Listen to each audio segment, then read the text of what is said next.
আসসালামু আলাইকুম রহমতুল্লাহ। আশা করি সকলে ভালো আছেন। আজকে আপনাদের মধ্যে একটি জনপ্রিয় বই পড়ে শোনাতে যাচ্ছি। বইটির নাম হচ্ছে মামা, মা এবং বাবা। বইটির লেখক হচ্ছেন আমাদের সকলের প্রিয় লেখক আরিফ আজাদ। তাহলে চলুন শুরু করা যাক। আর হ্যাঁ, এটা একটি জীবন থেকে নেওয়া গল্প। চলুন শুরু করা যাক। মায়ের চিঠি। প্রিয় খোকা, বেশ কিছুদিন ধরে তোমার কথা মনে পড়ছে। ঘুরে ফিরে সেই পুরোনো দিনের স্মৃতিগুলো চোখের সামনে ভেসে উঠছে বারবার। তখন সময়টা ছিল বিয়ের প্রায় ১.৫ বছর পর। একজন নারী তার জীবনের সবচেয়ে প্রিয় যে সংবাদটা পেতে পারে, আমিও সেই সংবাদটি পেয়েছিলাম। তুমি জানো কি সেই সংবাদ, যা আমাকে আমার জীবনের সবচেয়ে চরম আনন্দে ভাসিয়েছিল? সেটা হচ্ছে তোমার অস্তিত্বের সংবাদ। আমাকে বলা হয়েছিল আমার গর্ভে তুমি এসেছ। বাবা আমার, আমি তোমাকে কোনোদিন বাবা আমার, আমি তোমাকে কোনোভাবে সেই মুহূর্তের কথা বলে বোঝাতে পারবো না। আমার গর্ভে তোমার অস্তিত্বের সংবাদ যে আমাকে কি রকম আনন্দে প্লাবনে ভাসিয়েছিল, সেটা তুমি কোনোদিন বুঝতে পারবে না। কেটে গেল অনেক সপ্তাহ। আমার শরীরে আস্তে আস্তে পরিবর্তন আসতে লাগলো। শরীরের এই পরিবর্তনের সাথে আমিও ভয় পাচ্ছিলাম, কারণ আমি যাই খেতাম তাই বমি হয়ে যেত। প্রচণ্ড দুর্বলতা যেন আমার শরীরে ভর করতে লাগলো। প্রচণ্ড দুর্বলতা যেন আমার শরীরে ভর করতে লাগলো। তুমি বড় হওয়ার সাথে সাথে আমার শরীরও দিন দিন বড় হতে লাগলো। আল্লাহর নামে শপথ করে বলছি, তুমি গর্ভে আসার পর আমার শারীরিক দুর্বলতা, অসহনীয় ব্যথা, খেতে বা ঘুমাতে না পারা সত্ত্বেও যত দিন গড়াচ্ছিল তোমার প্রতি আমার ভালোবাসা ততই বেড়ে চলেছিল। আমার ধ্যান জ্ঞান সবখানে তুমি, শুধু তুমি আর তুমি। এইভাবে দিনগুলো সপ্তাহগুলো মাসে পরিণত হতে লাগলো। সময়ের সাথে পাল্লা দিয়ে যেন আমিও ভারী হয়ে গেলাম। এত বেশি ভারী হয়ে উঠলাম যে কোথাও বেশিক্ষণ দাঁড়িয়ে থাকতে পারতাম না, বেশিক্ষণ হাঁটতে পারতাম না।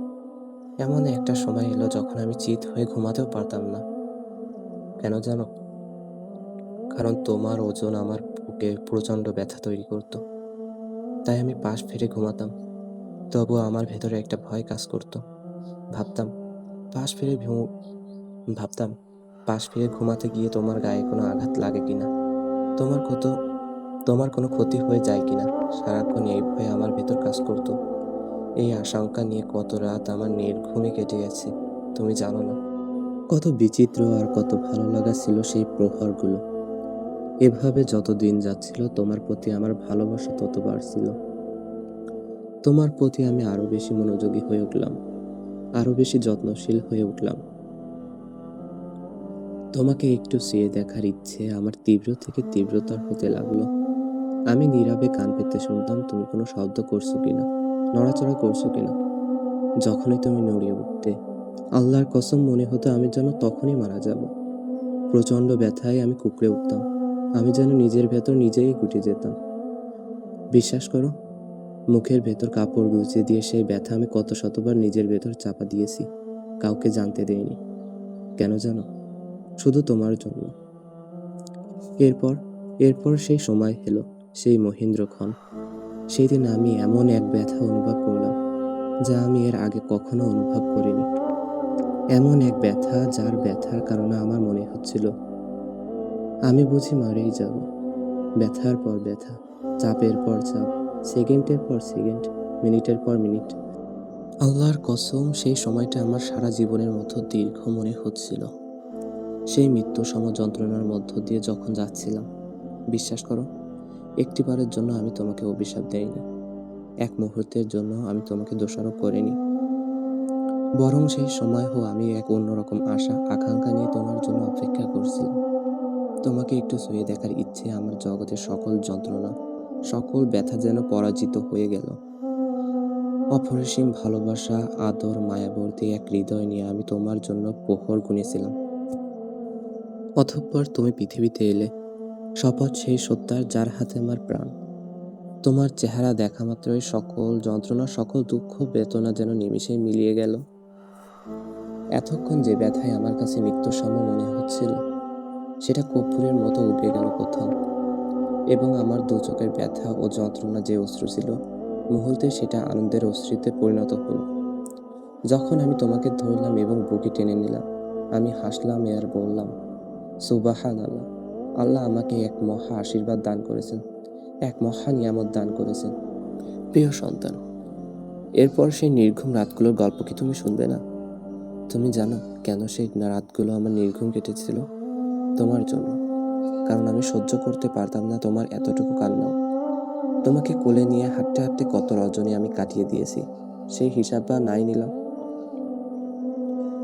দিনের বেলায় তোমার দেখাশোনা করে আমি এত ক্লান্ত হয়ে পড়তাম যে এতটাই ভেঙে পড়তাম, মন না চাইতেও শরীরটা বিছানায় এলিয়ে দিতাম। কিন্তু যখনই তুমি আমার পাশ থেকে শব্দ করে উঠতে, আমি হুড়মুড়িয়ে উঠে যেতাম। আমি দিক দিগন্ত শূন্য নয়নে তোমাকে খুঁজে নিতাম। আস্তে আস্তে তুমি বড় হতে লাগলে। যখন তুমি হামাগুড়ি দিতে, আমি সেই দৃশ্য দেখে হেসে কুটি কুটি হতাম। যখন তুমি আমার আঙ্গুল ধরে হাঁটতে শিখেছিলে, তখন আমার মনের ভিতর কি এক পুলক অনুভব করতাম, তা তুমি বুঝবে না। এবং তারপর এমন একটা দিন এলো যা আমার জন্য সত্যিই কঠিন ছিল। এটা ছিল সেই দিন যেদিন তোমাকে প্রথম স্কুলে দিয়ে আসলাম। তোমাকে যখন স্কুলে রেখে আসলাম, তুমি হাউমাউ করে কাঁদছিলে। এই প্রথম আমার চোখের আড়াল হলে তুমি। বিশ্বাস করো, তোমার সাথে আমিও সেই দিন কেঁদেছিলাম। তবুও সেই কান্নাকে বাস্তবতার উপর প্রাধান্য দেইনি। আমি জানতাম এখন তোমাকে পড়াশোনা করতেই হবে, কষ্ট হলেও থাকতে হবে, এবং এটাই তোমার জন্য উত্তম। তোমার কল্যাণের কথা ভেবে আমি সেই দিন আমার আবেগ নিয়ন্ত্রণ করেছিলাম। এরপর বছরগুলো দ্রুত কেটে গেল এবং তুমি স্কুলে বড় হয়ে উঠলে। পড়াশোনা শেষে তুমি স্বনির্ভর হলে, নিজের ভালো মন্দ বুঝতে শিখলে, নিজের সিদ্ধান্ত নিতে গেলে। এরপর তোমার জীবনে এমন একদিন এলো যেদিন আমি তোমার জন্য অত্যন্ত আনন্দিত ছিলাম, একই সাথে আবার প্রচুর দুঃখবোধও হচ্ছিল। তুমি যখন বিয়ে করার মতো কাউকে খুঁজে পেলে, তোমার খুশি দেখে আমার যে কি আনন্দ হচ্ছিল তা লিখে বোঝাতে পারবো না। কিন্তু বাবা, একই সাথে অনেক খারাপ লেগেছিল সেই দিন, এই ভেবে যে অল্প যে কয়টা জিনিস এতদিন ধরে তোমার জন্য করতে ভালোবাসতাম, এখন থেকে সেগুলো তোমার জন্য অন্য কেউ করে দেবে। তবুও তোমাকে খুশি থাকতে দেখলে জগতে আমি সবচেয়ে বেশি খুশি হই। তোমার আনন্দ, তোমার ভালো লাগা আমাকে অন্যরকম শিহারণ দেয়। আমি তোমার মা, তোমাকে 10 মাস গর্ভ ধারণ করেছি। এক মৃত্যু সম যন্ত্রণা আর কষ্ট নিয়ে আমি তোমাকে দুনিয়ার আলো দেখিয়েছি। বুকের দুধ খাইয়ে তোমাকে বড় করেছি। সমস্ত বিপদে তোমাকে বুকে আগলে রেখেছি, পরম যত্নে, পরম মমতায়। কিন্তু বাবা, যখন তোমার কাছে নতুন কেউ এলো, যখন তুমি নতুন সঙ্গী হিসাবে কাউকে পেলে, আমি তোমার কাছে কেমন যেন অবহেলার বস্তু হয়ে গেলাম।